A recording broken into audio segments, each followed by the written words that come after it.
Good evening. Student meteorologist Dean Davison with another one of our modules that we're going to teach you about. Dixie Alley. We now being from the southeast here in the Roanoke Valley are not in Dixie Alley, but we'll explain Dixie Alley because it's a southeastern United States situation.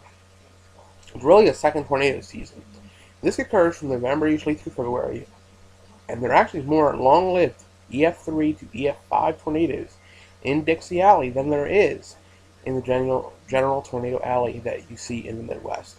We're going to pull up a few displays here. There's also other alleys, and we'll get into that in the third slide here. But we're going to first pull up tornado activity. And you can see a few things. Number one, you see two areas. This area here is Tornado Alley.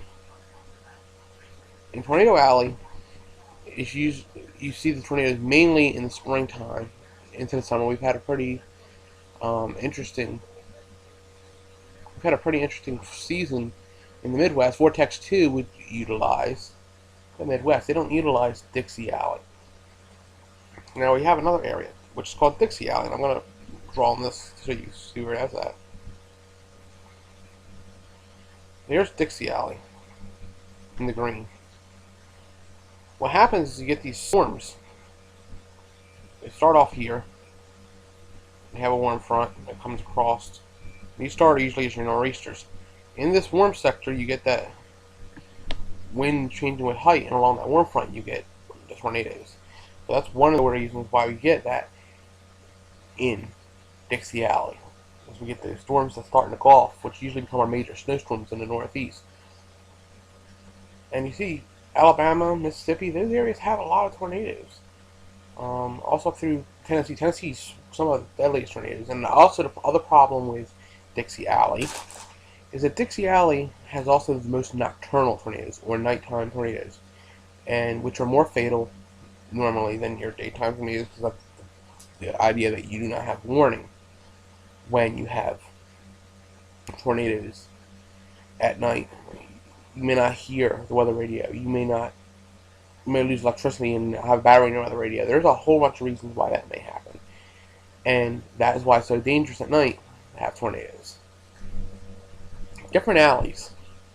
Your traditional tornado alley, as you see, is Texas and comes up through this area. This is your traditional tornado alley.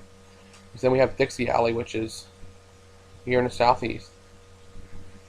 Over here in North Carolina, we have an area not far from the coast called Carolina Alley. It's an area with heightened tornadic development, believe it or not.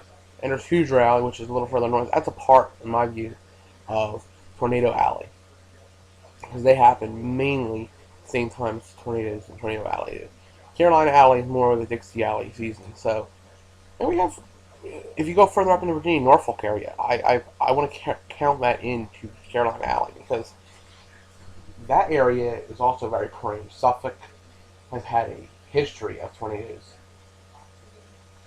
in that area. So Southeast Virginia is also a very, I would conclude, in the Carolina Alley idea, just because they develop in the same aspect as they do in North Carolina.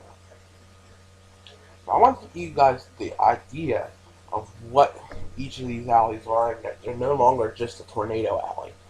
That was, the beginning. Tornado Alley was the first thing they did in scientific research. And the more research has been done, the more we can see that there's an area called Dixie Alley. There's an area in North Carolina and Virginia that's a higher favoritism. If you're in the Delaware Valley, there's an area, Chester, Lancaster, out towards Harrisburg, that is more prone to tornadic activity than further east or west. That is its own little tornado alley. You have these microclimates, and that's what you have. These microclimates cause their own weather. And coming off the fall line, even, we say Burlington County and Camden and Ocean have more tornadoes than most of the other counties in New Jersey. There's a whole bunch of reasons why that happens. My hypothesis on the one in New Jersey is the sea breeze interaction.